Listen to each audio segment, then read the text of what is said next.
Capítulo 29. 3 meses depois. Numa tarde tranquila no fim de setembro, Edward de Lamartinières entrou no jardim murado do Châtel no momento em que o sol estava se pondo. Viu uma mulher sentada sob a nogueira, com um bebê nos braços.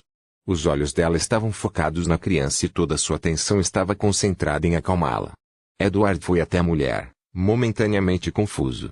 "Olá, Ellie", disse, com uma pergunta em sua voz, que foi respondida assim que os olhos castanhos da mulher se levantaram, surpresos com aquela intrusão inesperada. "Edward." Ele se aproximou e ela se levantou da cadeira onde estava, com o bebê nos braços. "Perdoe-me, Constance. A cor do seu cabelo. Você está muito diferente. Por um momento, pensei que fosse Sophia." "Não." Uma nuvem escura cobriu os olhos de Constance. Em seguida, ela disse, "Não acredito que você esteja aqui. Você deveria ter nos avisado, Edward." "Não quis me arriscar anunciando a minha presença", ele explicou. "Mesmo com a libertação de Paris e com o de Gaulle no comando, ainda haverá perigo enquanto a França não estiver completamente livre. Depois da invasão dos aliados nas praias perto daqui, os alemães fugiram como se fossem um bando de gafanhotos e a resistência não os deixou em paz", Cominier disse. "Jacques sabe que você está aqui?" "Não. Ele não estava na cave ou em sua cabana, mas eu vi que as janelas do Châtel estavam abertas. Vim aqui para ver Sophie e Sarah. E é maravilhoso poder finalmente viver em liberdade aqui", Cominier reconheceu. "Sophie está na casa?" Edward perguntou. "Não, Edward, ela não está", Cominier disse, com um suspiro. "Por favor, sente-se. Tenho muita coisa para contar." "Assim parece", Edward disse, indicando o bebê. Sem poder se preparar para aquela visita, Cominier não sabia nem por onde começar. "Edward, não é o que você está pensando. Neste caso, é melhor eu pegar uma ânfora de vinho na cave." "Não demoro." Cominier observou enquanto Edward desaparecia pela porta do jardim murado. Ao mesmo tempo em que desejava muito este momento nas últimas semanas, ela também o temia. Agora, ela imaginava como poderia encontrar as palavras para lhe dizer o que precisava. Mesmo sabendo que a chegada de Edward finalmente iria libertá-la, Cominier observou-o voltar com a ânfora de vinho e 2 taças. "Em primeiro lugar, antes de conversarmos, quero propor um brinde ao fim do inferno. A França está quase livre novamente e não tardará até que o resto do mundo também esteja", Edward disse, tocando com a borda da taça na taça de Cominier. "Aos novos começos", Cominier murmurou. "Mal posso acreditar que esteja quase acabando." "Sim, um brinde aos novos começos", Edward disse, tomando um gole do rosé. "E então, onde está Sarah?" Cominier explicou como a governanta fora presa, na jornada para o sul da França. "Fizemos investigações durante as últimas semanas e acreditamos que ela foi enviada a um campo de trabalhos forçados dos alemães. Tudo o que temos a fazer é esperar por mais notícias", Cominier suspirou. "É preciso ter fé", Edward disse, sinceramente. Desde as invasões no norte e no sul do país, o novo espírito das pessoas aqui na França é palpável. É preciso ter esperança de que os alemães se renderão oficialmente em breve. Mas levará anos até nos recuperarmos da devastação do país e dos lamentos pelas centenas de milhares de pessoas perdidas nesta guerra. Bem, Constance, agora, me fale sobre isso", ele pediu, indicando o bebê. "Não posso fingir que não estou chocado." "Como? Quem?" Cominier respirou fundo. "Essa criança não é minha. Estou apenas cuidando dela." "Então, de quem é a criança?" "Edward, essa menina é sua sobrinha. E a filha de Sophia." Ele olhou para Cominier fixamente, como se ela houvesse enlouquecido. "Não, não. Não pode ser. Sophia nunca poderia." Edward balançou a cabeça negativamente. "Não", repetiu. "É impensável. Entendo que você ache difícil de acreditar, assim como eu mesmo achava quando Sarah me contou. Mas, Edward, eu ajudei a trazer este bebê ao mundo. Sophie entrou em trabalho de parto no dia D, então pensamos que seria adequado chamar sua filha de Victoria." Edward ainda estava com as mãos na cabeça, tentando absorver o que Cominier lhe dizia. "Eu entendo seu espanto, Edward. E lamento ser a pessoa a lhe contar tudo o que aconteceu. Você provavelmente se lembra que todos nós sempre tratamos Sophia como se ela fosse uma criança. Mas, na verdade, ela tinha a mesma idade que eu e era uma mulher. Uma mulher que se apaixonou." Edward levantou os olhos para encarar Cominier, subitamente. Por que você insiste em falar sobre Sophia no passado, como se ela não estivesse mais aqui? Onde ela está? Constance, onde ela está? Sophia está morta, Edward, Cominier disse, lentamente. Ela morreu, alguns dias depois que Victoria nasceu. O parto foi longo e difícil, e não conseguimos estancar o sangramento. Era impossível levá-la a um hospital. Jacques chamou um médico que a ajudou, mas, mesmo assim, não conseguiu salvá-la, Cominier explicou, com a voz embargada pela emoção. Oh, Edward, me perdoe. Venho temendo essa nossa conversa desde que tudo aconteceu. Edward estava em silêncio. Até que soltou um urro gutural, que cortou o ar tranquilo da noite. Não. Não. Não pode ser, ele disse, aproximando-se de Constance, agarrando-a pelos ombros e agitando-a com força. Me diga que você está mentindo, que isso é um sonho ruim, que minha querida irmã não está morta enquanto eu continuo vivo. Não pode ser, não pode ser, lamento muito. Mas é a verdade, é a verdade. Cominier estava aterrorizada pela expressão nos olhos de Edward. Enquanto ele a chacoalhava violentamente, ela segurou o bebê com mais força nos braços. Edward, pare com isso, agora. Você não tem qualquer motivo para repreender Constance. Na verdade, deveria até mesmo agradecê-la por tudo que ela fez. Jacques avançou pelo jardim e puxou Edward para longe de Constance, que continuava assustada. Edward, me escute. A mulher que você está atacando foi quem salvou sua irmã. Ela protegeu, inclusive arriscando a própria vida para fazê-lo. Até matou uma pessoa para salvar Sophia. Não admito que você a trate desse jeito, por mais que a dor e a agonia da perda estejam lhe corroendo. Jacques, Edward cambaleou para trás, virou-se e olhou para o velho amigo como se quase não o reconhecesse. Por favor, me diga que isso não é verdade, ele implorou, desesperadamente. É tudo verdade, Edward. Sophia morreu há 3 meses, Jacques confirmou. Tentamos lhe enviar uma mensagem, mas tudo está em meio ao caos desde a invasão dos aliados. Não me surpreende o fato de você não haver recebido notícias nossas. Oh, meu Deus, meu Deus. Sophia, minha Sophia. Edward começou a soluçar. Jacques colocou um braço ao redor dos ombros do amigo e amparou enquanto chorava. Não consigo suportar isso, não consigo. E pensar que eu fui o responsável. Se eu não houvesse tentado salvar a França antes de me importar com ela, não há dúvida de que Sophia ainda estaria viva. Não era a vida dela que devia ter sido sacrificada, e sim a minha. A minha, sim, ela não ter sobrevivido é realmente horrível, Jacques concordou, em voz baixa. Mas você não deve se culpar por isso. Sophia o idolatrava, Edward, e tinha muito orgulho de tudo que você fez para ajudar a França a reconquistar sua liberdade. Mas, Jacques, eu passei meses em meio à segurança e ao conforto em Londres, enquanto ela sofria sozinha eu acreditava que deveria ficar longe dela, que minha presença serviria apenas para colocar sua vida em risco. E agora ela está morta, por favor, meu amigo, Jacques disse, gentilmente. Lembre-se de que Sophia não morreu nas mãos da Gestapo, e sim por complicações do parto. Mesmo que você estivesse presente, duvido que conseguisse salvá-la. Os soluços de Edward cessaram abruptamente e ele encarou Jacques. Quem é o pai? Jacques olhou para Comini, pedindo ajuda. Ela se levantou e veio cautelosamente até onde Edward estava. É Frederic von Endorf. Eu lamento, Edward. O silêncio tomou conta do jardim enquanto Edward absorvia aquela revelação. Desta vez ele suspirou, cambaleou em direção à cadeira e desabou sobre ela, como se suas pernas não suportassem mais o peso do seu corpo. No meio daquele silêncio mortal, Cominier falou num tom suave, até você dizia que Frederic era um bom homem, Edward. Ele nos ajudou a fugir de Paris e ajudou outros, arriscando-se várias vezes. E, qualquer que fosse o uniforme que ele estivesse vestindo, Frederic amava muito sua irmã. Eu também vi o amor entre eles, Jacques acrescentou. Você o conheceu? Os olhos de Edward estavam desfocados pelo choque. Sim. Ele veio até aqui para encontrar Sophia, Jacques explicou. Pelo menos ela teve algumas horas de alegria e conforto antes de morrer. Mas aconteceram outras coisas, também. Falk, chega. Edward abriu a boca para continuar a falar, mas depois se calou, como se nenhuma palavra que dissesse fosse capaz de expressar sua dor. Me desculpem, ele disse, levantando-se e indo até a porta do jardim murado. Preciso ficar sozinho. Naquela noite, Comini deu a mamadeira à Victoria e estava preparando-a para dormir no quarto espaçoso que arrumara num dos quartos do château quando ouviu passos subindo a escada. Edward estava na porta, com uma aparência entristecida e desgastada, e com os olhos vermelhos de tanto chorar. Constance, vim oferecer meus sinceros pedidos de desculpas pela maneira como a tratei hoje. Foi imperdoável.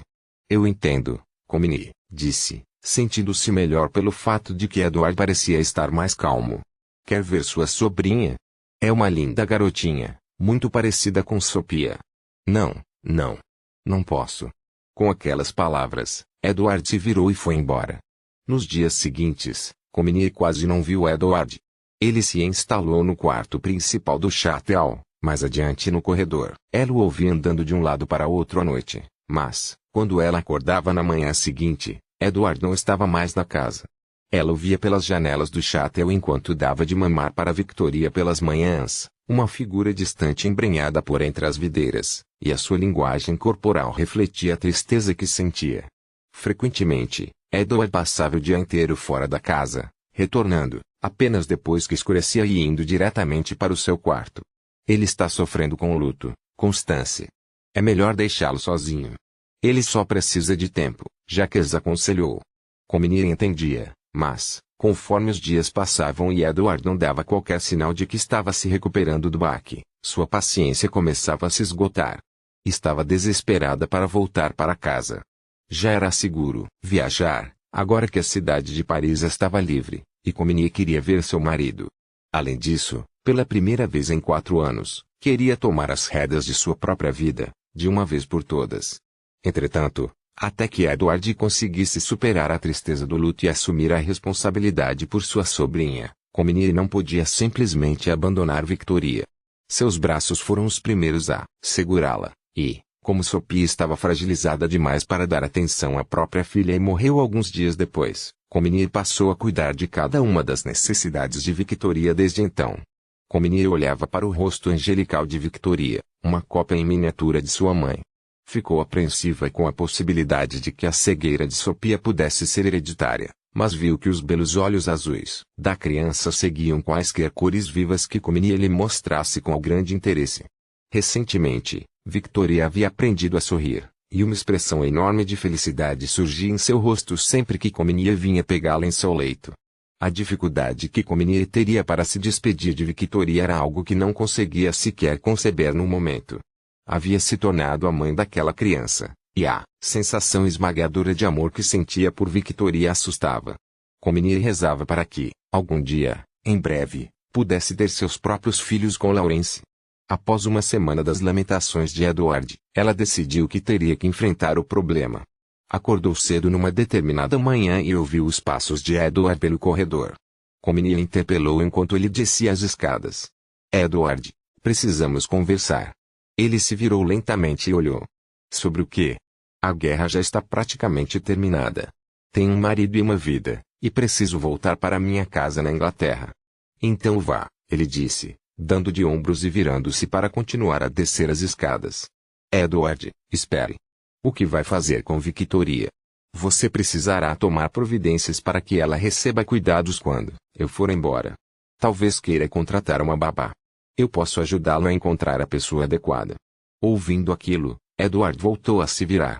Constance, gostaria de deixar claro que não tenho qualquer interesse nessa criança, ele disse, praticamente cuspindo as palavras. Ela é a razão, além do alemão maldito que é o seu pai, pela qual Sophia não está mais aqui. Comini ficou horrorizada com aquela frieza. Edward, não pode achar que o que aconteceu é culpa dessa criança.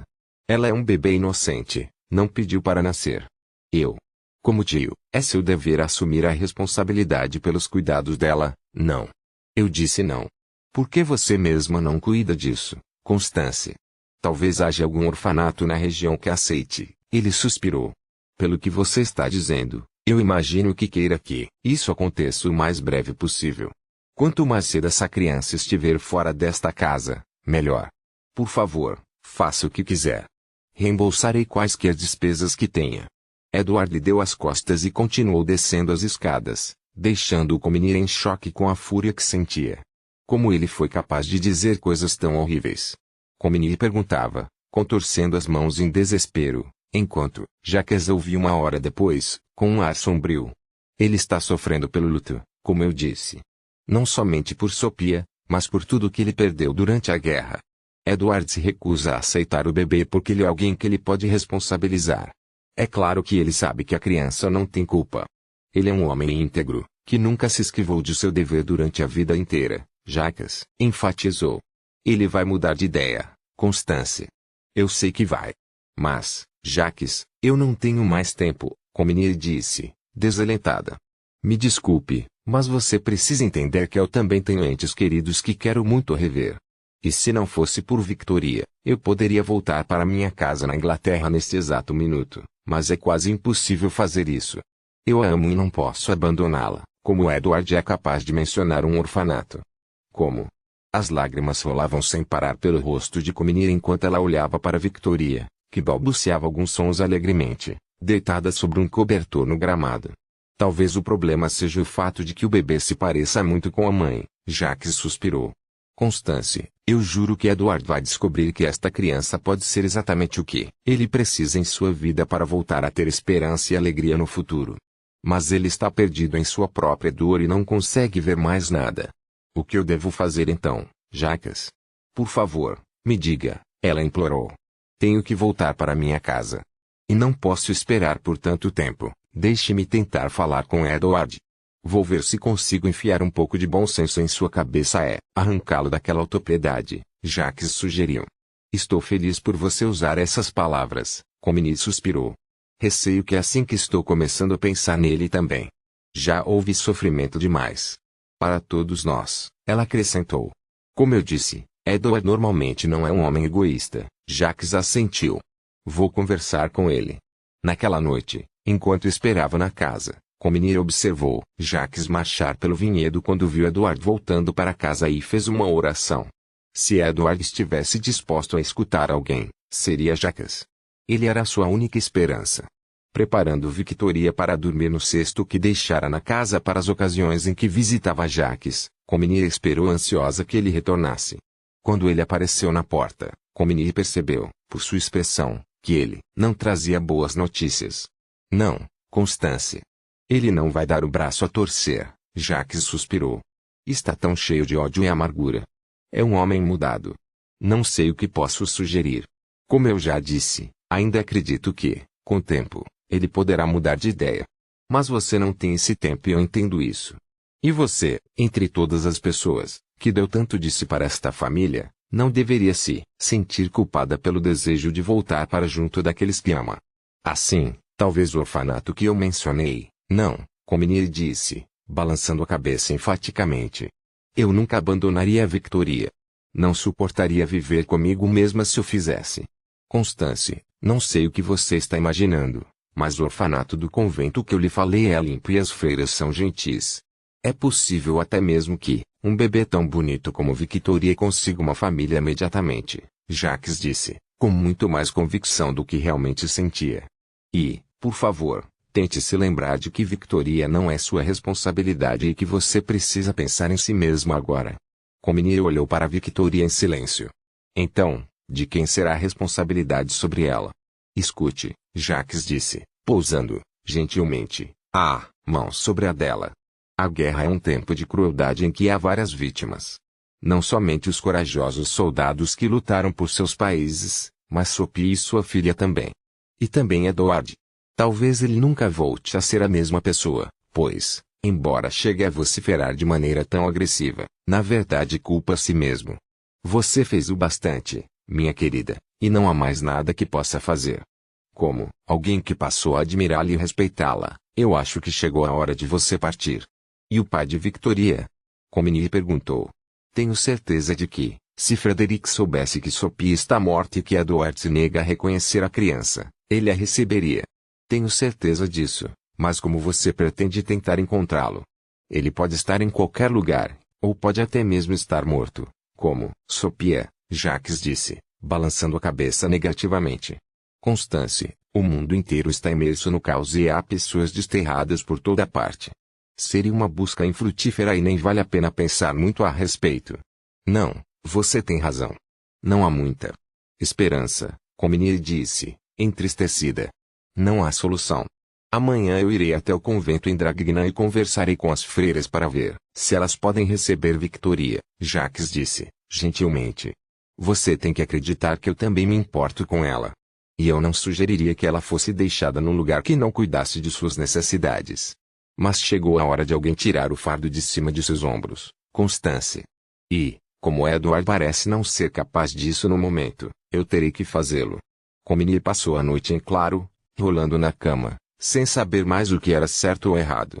A guerra parecia ter destruído qualquer noção de moralidade e ela lutava para manter a sua. Até que finalmente sentou-se na cama, com uma ideia na cabeça. E se levasse Victoria com ela para a Inglaterra? Saltando da cama, andou de um lado para o outro, pensando incansavelmente naquela possibilidade. Não, a ideia era ridícula. Além de tudo, se voltasse para casa com um bebê, depois de vários anos sem vê-lo, Laurence poderia acreditar naquela história. Ou ele presumiria, assim como qualquer outra pessoa o faria, que Comini estava mentindo e que o bebê realmente era seu. Independente do que Laurence pensasse, apresentar-lhe uma criança depois de 4 anos de separação dificilmente faria bem a seu relacionamento. Simplesmente não, seria justa com ele. Sentindo-se miserável, Comini voltou a se deitar. Ouviu as palavras de Jacques em sua cabeça outra vez e sabia que não apenas por seu próprio bem, mas pelo bem de Laurence, ela não tinha escolha além de aceitar o inevitável.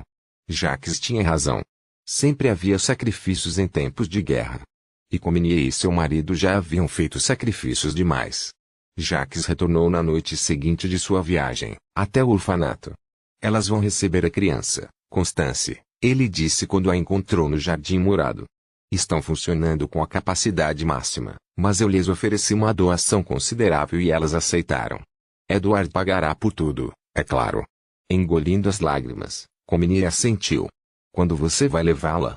Acho que é melhor para todos se Victoria partir assim que possível. Pedirei o dinheiro a Edward esta noite e lhe darei uma última oportunidade de mudar de ideia, Jacques disse, com uma careta. E, se ele continuar inflexível, levarei Victoria até lá pela manhã. Então eu vou acompanhá-lo, Comini insistiu. Tem certeza de que é uma boa ideia? Jacques perguntou, franzindo o senho. Nada do que está acontecendo é uma boa ideia, mas, pelo menos, se eu vir o lugar que receberá a Victoria, talvez me sinta melhor. Ela suspirou, sentindo-se desamparada. Como quiser, Jacques concordou. Se Edward não mudar de ideia, sairemos depois do café da manhã. Naquela noite, Comini colocou Victoria em seu berço e sentou-se a seu lado para observar seus movimentos pela última vez, enquanto a menina adormecia. Ah, minha preciosa criança. Eu lamento tanto, Edward não vai mudar de ideia, Jacques disse, balançando a cabeça tristemente na manhã seguinte. Pedi o dinheiro e ele me entregou sem qualquer hesitação. Por favor, prepare-se, e também a menina, para sairmos assim que for possível. Comini já havia preparado as coisas de Victoria, fez de tudo para ajudar as horas insones a passarem até a chegada da manhã, e foi até o quarto para buscá-la. Enquanto descia as escadas, rezava silenciosamente para que Edward se arrependesse naqueles últimos minutos, surgindo de algum lugar na casa ou no jardim quando os visse levando Victoria para longe do Château. Mas ele não estava lá. Havia um velho Citroën estacionado em frente à casa de Jacques. Eu guardei a gasolina para uma ocasião em que fosse realmente necessária, Jacques disse.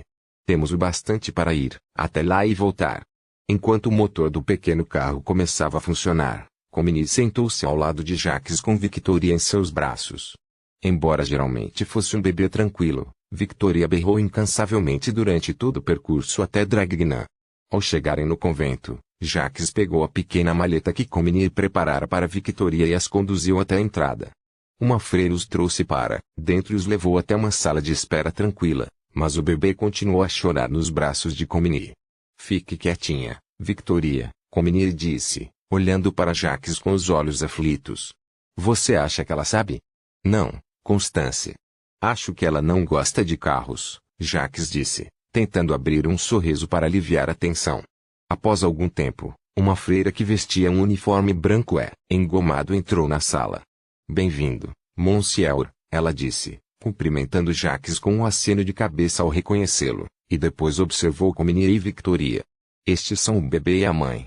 Não, Comini respondeu, balançando a cabeça. Não sou a mãe de Victoria. A freira assentiu, sem acreditar, e abriu seus braços. Venha, me entregue a criança. Respirando fundo, Comini colocou Victoria nos braços da freira. O bebê chorou com mais força. Ela sempre chora assim? A freira perguntou, com uma expressão séria. Geralmente, ela nunca chora, Comini lhe garantiu. Bem, nós cuidaremos de Victoria a partir de agora. Monsieur? A freira olhou para Jacques com um olhar questionador e ele rapidamente lhe entregou um envelope. Obrigada, ela disse, reconhecendo o donativo que fora prometido e guardando-o dentro de um bolso imenso. Esperamos poder encontrar uma família adequada para você em breve. Será difícil, com todo o tumulto que vem ocorrendo e sem ninguém disposto a abrir o bolso para alimentar outra boca. Mas Victoria é uma menina bonita, mesmo que grite tanto. Com licença, estamos muito ocupadas e eu preciso voltar ao berçário. Por favor, podem ir até a porta. Freira se virou e saiu pela porta com Victoria nos braços.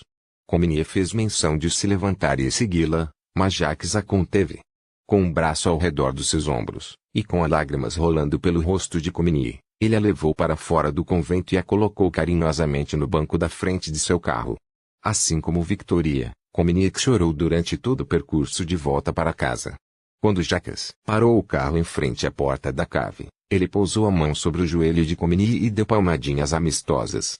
Eu também a amava, Constance. Mas é melhor que ela esteja longe daqui. Se servir de consolo, bebês não se lembram da pessoa que cuidou deles em seus primeiros meses de vida. Por favor, não se repreenda tanto. Victoria se foi e você está livre para voltar à sua casa. Você deve pensar no seu futuro e no seu regresso ao país e ao homem que você ama. 2 dias depois, após guardar seus poucos pertences na mala de viagem e com Jacques a postos para usar o resto de sua gasolina para levá-la pelo curto percurso até a estação de Gassim, Comini desceu pelas escadas do Château. Ela abriu a porta da biblioteca para guardar o segundo volume da História das Frutas Francesas numa prateleira. Tinha também o caderno de poemas de Sophie e havia decidido deixá-lo sobre a escrivaninha de Edward, esperando que ele pudesse lê-los e compreender o quanto o amor de sua irmã por Frederic era profundo. E que suas palavras afetuosas pudessem lhe trazer conforto e alento. O cômodo estava imerso na escuridão e as janelas estavam fechadas. Comini foi até uma das janelas para abrir as venezianas, de modo que pudesse enxergar onde recolocaria o livro. Olá, Constance. O susto foi tão grande que quase fez com que ela caísse no chão. Ao se virar, viu que Edward estava sentado numa poltrona de couro. Me desculpe se eu a assustei. E eu peço perdão por incomodá-lo. Queria devolver este livro antes de ir embora. E também o livro de poemas de Sophia. Imaginei que você quisesse lê-lo. São bonitos, Edward, Comini disse, estendendo-lhe o caderno com um ressentimento tão forte que desejava apenas se afastar dele o mais rápido possível. Não. Leve-os com você para a Inglaterra como um lembrete do que lhe aconteceu na França. Comini não conseguiu encontrar forças para discutir com ele. Estou indo embora, Edward. Obrigada por me ajudar quando eu cheguei à França, ela conseguiu dizer e virou-se para ir até a porta. Constance. Ela parou e voltou a olhar na direção de Edward. Sim. Jacques me contou sobre como você salvou a vida de Sophia quando Falk von Endorf veio até aqui para encontrar seu irmão. Eu lhe agradeço. Eu fiz o que devia fazer, Edward, ela disse, seca. E sua corajosa amiga Venetia salvou minha vida. E, com toda aquela bravura, acabou perdendo a própria vida, ele acrescentou, entristecido. Soube que ela fora fuzilada pela Gestapo enquanto eu estava em Londres. Venetia está morta. Oh, meu Deus, não, com lágrimas enchendo seus olhos, Comini perguntava a si mesma quando as dores causadas pela guerra deixariam de fustigá-la. Ela era uma mulher maravilhosa, Edward disse, com a voz mais suave. Eu nunca a esquecerei. Sabe, recentemente pensei que a melhor opção seria morrer junto com aqueles que eu amei e perdi. Não era o seu destino, Edward, nem o meu, Comini disse, firmemente. E todos nós que ficamos para trás devemos reconstruir o futuro e honrar a memória deles. Sim, mas há certas coisas, Edward balançou a cabeça. Coisas que não sou capaz de perdoar ou esquecer. Eu lamento, Constance. Por tudo, ela parou por um momento, tentando imaginar o que devia responder. Mas não havia palavras. Então, ela abriu a porta, Passou por ela e fechou-a firmemente, deixando Edward de Lamartinière trancado no passado enquanto dava seus primeiros passos em direção ao futuro. 3 dias depois, o trem lotado com soldados chegava lentamente à estação de York. Cominier enviou um telegrama a Blackmore Hall, avisando-os de sua chegada iminente, mas não fazia ideia se a mensagem fora recebida ou se Lawrence estava realmente de volta a casa. Desembarcando do trem e sentindo um calafrio de felicidade em meio ao ar do outono inglês, Constance caminhou pela plataforma com bastante apreensão. Ele estaria aqui para recebê-la. Ela procurou ansiosamente em meio às pessoas que esperavam para cumprimentar seus entes queridos.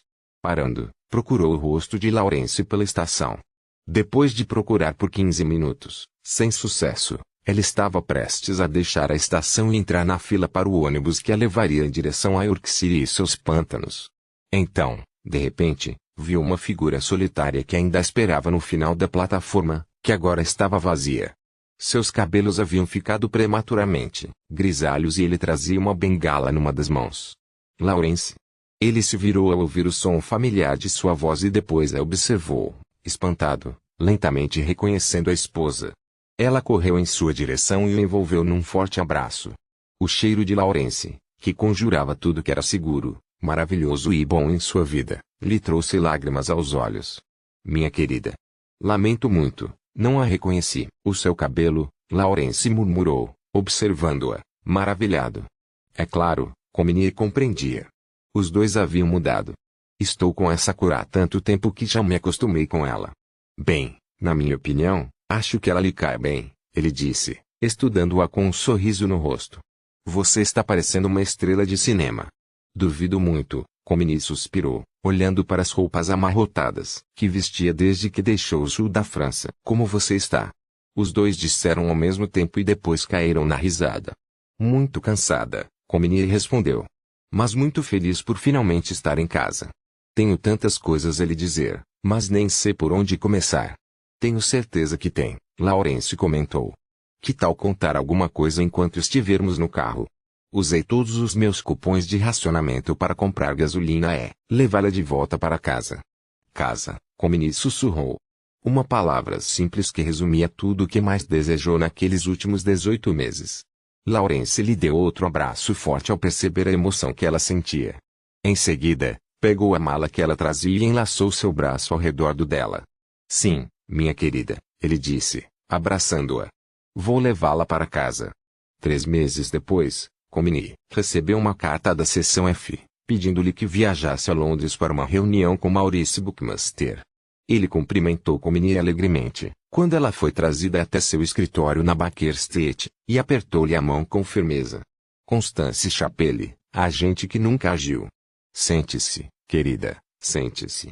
Cominier sentou-se na cadeira enquanto Buckmaster se apoiou, como de costume, em sua escrivaninha. E então, Constance? É bom estar de volta à Grã-Bretanha? Sim, senhor, e maravilhoso, ela respondeu, com convicção. Bem, agora que está aqui, posso lhe comunicar oficialmente que você está dispensada de suas funções. Sim, senhor. Peço desculpas por não havermos lhe dado suporte quando chegou à França. Infelizmente, você bateu à porta de um dos membros mais poderosos e influentes do movimento da França Livre, de Gaulle. Recebemos ordens de cima, eu lamento. Eles não poderiam arriscar que a fachada de herói fosse desmascarada. Não havia nada a fazer naquelas circunstâncias. Mesmo assim, fico feliz por você haver retornado para casa em segurança. Obrigada, senhor. Das 40 moças que enviamos, 14 não retornaram, infelizmente. Sua amiga Venetia estava entre elas, Buckmaster suspirou. Eu sei, Cominier respondeu, em tom sombrio. De qualquer forma, é preciso reconhecer o valor de todas vocês, já que o número de sobreviventes foi tão alto. Eu estava esperando menos. É uma pena o que aconteceu a Venetia. Quando ela partiu para a França, todos nós estávamos preocupados com sua atitude descuidada. Mas ela provou ser uma das nossas melhores e mais corajosas agentes. Estamos avaliando os resultados que ela conquistou em suas missões para uma premiação póstuma por bravura. É bom saber disso, senhor. Ela merece mais do que ninguém. Bem, a boa notícia é que a França finalmente está livre. E a Zoe teve um papel fundamental nessa vitória. Uma pena é que você não teve a possibilidade de se envolver mais, Comini. Sob a proteção dos de la Martinières, você provavelmente comeu melhor do que eu nos últimos meses, ele disse, sorrindo. Ouvi dizer que você chegou a morar por um tempo no fabuloso château que eles têm no sul da França, não foi? Sim, senhor, mas... Comini se conteve. Enquanto estava no trem que a trazia de York para Londres, ela ponderou se deveria contar a verdadeira história de sua vida na França. E o que havia sacrificado. Mas Venetia, Sofia e muitos outros estavam mortos, enquanto ela ainda estava viva, quaisquer que fossem as cicatrizes que ainda carregasse. O que foi, Constance? Nada, senhor. Bem, então, o que me resta a fazer é parabenizá-la por voltar para casa em segurança. E, em nome do governo britânico, agradecê-la por sua disposição em arriscar a vida pelo bem do seu país, Buckmaster, disse, levantando-se de cima da escrivaninha e apertando sua mão. Parece que a sorte lhe sorriu e a guerra foi tranquila. Sim, senhor, Comini respondeu enquanto se levantava e caminhou até a porta. A guerra foi tranquila para mim,